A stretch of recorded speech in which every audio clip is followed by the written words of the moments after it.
Այս մյուս խումբը էլի նիկոլական, բայց այս անգամ ռուսամետ նիկոլական։ Սա իհարկե խումբ չի, սա մեկ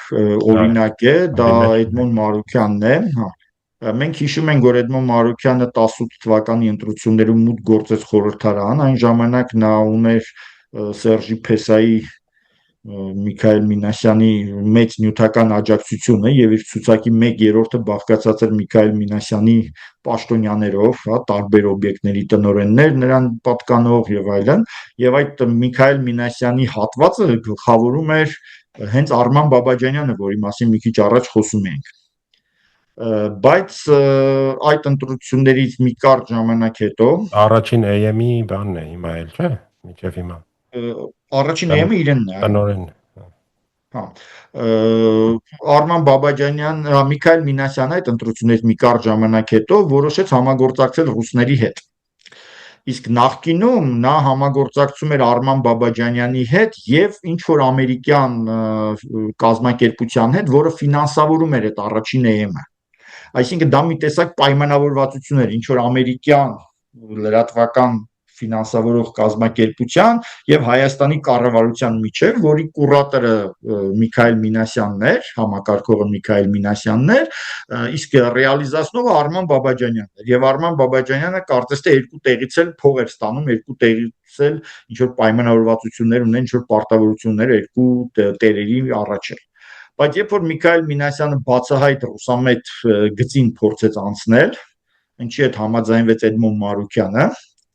Արման Բաբաջանյանը ստիպված եղավ ընտրություն կատարել եւ ընտրեց ամերիկյան ֆինանսավորում, արևմտամետի կերպարը եւ այդպես պառակտում եղավ։ Էդմոն Մարուքյանը շարունակեց մնալ, այդպես ասած, Միքայել Մինասյանի ռուսամետ գծում։ Ես չգիտեմ հիմա Միքայել Մինասյանի դերը այս ամեն ինչում որքան է, բայց Էդմոն Մարուքյանը այս ընթացքում հասցրեց Նիկոլի խորհրդական լինել, ինչ որ հատուկ հանձնարարությունների գծով, կարողացավ ինչ որ ձևով սպասարկում էր հենց Ռուսաստանի հետ հարաբերությունների գիծը եւ հիմա նա մասնակցում է ընտրություններին,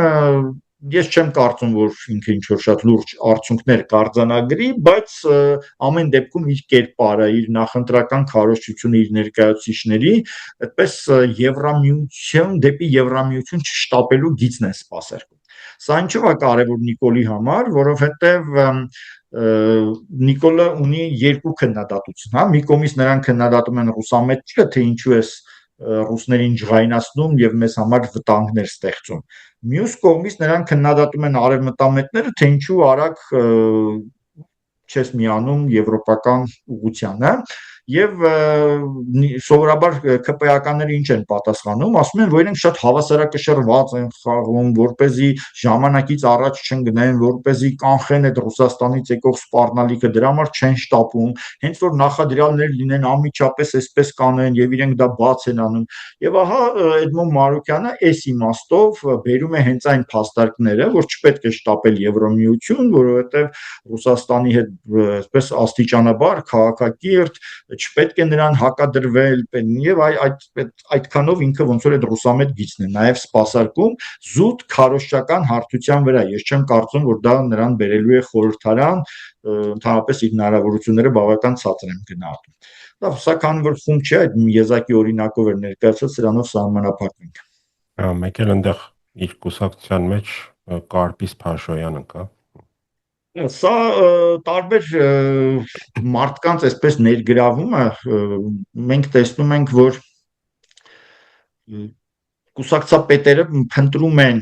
հանրային կարծիքի վրա ազդեցություն ունեցող կերպարների եւ հաճախ այդ կերպարների դերում հայտնվում են տարբեր բլոգերներ, բաներ եւ դրանցից օրինակներից մեկը հենց Կարպիս Փաշոյանն է։ Այս պահին նա ոնց որ իր այդ բլոգերական գործը ոնց որ կապիտալիզացրել է քաղաքական իմաստով, կապիտալիզացրել է որպես կուսակցության երկրորդ համար կարևոր քաղաքական խոսացող եւ այդ դերը կատարում է։ Չգիտեմ այնտեղ պայմանավորվածությունները ինչի վրա է հիմնված, սա ուղղակի երևույթ, որպես ես նկատում եմ, էլի որ տարբեր տեղեր նման բան տեղի ունենում, տարբեր կուսակցություններ այդպես մարդկանց ներգրավում են։